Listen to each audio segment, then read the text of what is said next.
ایک انصاری صحابی ہے حضرت حنظلہ رضی اللہ تعالی عنہ، ایک دفعہ گھر سے نکلے، عجیب کیفیت طاری تھی، نافق حنظلہ نافق حنظلہ نافق حنظلہ نافق حنظلہ تو منافق ہو گیا، حنظلہ تو منافق ہو گیا، حنظلہ تو منافق ہو گیا، ایک خاص کیفیت کے اندر کہے جا رہے ہیں۔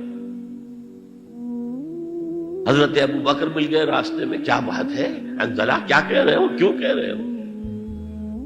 کہا کہ میں محسوس کرتا ہوں جب میں حضور کی صحبت میں ہوتا ہوں تو میرے دل کی کیفیت کچھ اور ہوتی ہے، جب میں اپنے گھر بار میں آ گیا تو وہ کیفیت نہیں رہتی۔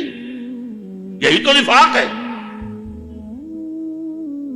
اب اگر حضرت ابو بکر چاہتے تو انہیں سمجھاتے کہ نہیں بھائی یہ نفاق نہیں ہے، لیکن انہوں نے حکمت سے دوسرا راستہ اختیار کیا، بھائی یہ حال تو میرا بھی ہے، حضور کی صحبت میں جب میں ہوتا ہوں تو واقعتاً ایمان کی کیفیت اور بلندی یا ایمان کی گہرائی وہ بالکل کسی اور شان کی ہوتی ہے۔ اور حضرت ابو بکر تاجر بھی تھے، جب میں اپنی دکان پر آ کر بیٹھتا ہوں تو پھر وہ کیفیت تو نہیں رہتی، تو چلو حضور سے پوچھتے ہیں۔ حضور کے پاس پہنچ گئے، حضور نے ساری بات سن کر کہا کہ حنظلہ یہ نفاق نہیں ہے، جو کیفیت تمہاری میری محفل میں ہوتی ہے یہ ہمیشہ نہیں رہ سکتی، اگر ہمیشہ رہے تو فرشتے تم سے تمہارے بستروں پر مسافہ کریں گے آ کر۔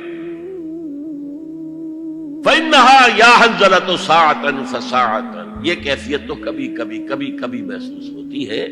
اس طرح کا ایمان، اتنا گہرا ایمان، اتنا یقین والا ایمان، جیسے کہ ایک صحابی سے صبح کو فجر کے بعد حضور نے پوچھا، آپ کا معمول تھا یہ، فجر کے بعد تشریف فرما رہتے تھے، صحابہ ہیں، کوئی سوال جواب ہو رہے ہیں، حضور یہ بھی پوچھتے تھے کسی نے کوئی خواب دیکھا ہے وہ بیان کرے۔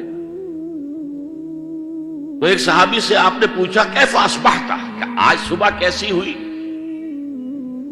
عرض کیا اصبحت مومنا حقا یا رسول اللہ، اے اللہ کے رسول مجھے صبح ایک سچے مومن کی صبح نصیب ہوئی۔ اب یہ جواب بڑا غیر معمولی تھا، اصبحت مومنا حقا۔ آپ نے فرمایا لکل شیء صفت فما صفت ایمانک، ہر شے کی کوئی صفت ہوتی ہے جس کے حوالے سے وہ پہچانی جاتی ہے، تو تم جو دعویٰ ایمان کا کر رہے ہو تو تمہارے ایمان کی صفت کیا ہے، کیفیت کیا ہے؟ جواب دیا کانی انظر الی الجنہ وکانی انظر الی النار، میرے یقین کی کیفیت یہ ہے کہ جیسے کہ میں جہنم کو اپنی آنکھوں سے دیکھ رہا ہوں اور جنت کو اپنی آنکھوں سے دیکھ رہا ہوں۔ تو ایمان کی یہ گہرائی بھی ہوتی ہے۔ جیسے کہ اسی حدیث جبرائیل میں تیسرا سوال یہ تھا اخبرنی عن الاحسان، مجھے بتائیے کہ احسان کیا ہے، روحانیت کا بلند مقام کیا ہے، اسلام کیا ہے، جواب دے دیا آپ نے، ایمان کیا ہے، جواب دے دیا آپ نے، اب احسان بتائیے کیا ہے؟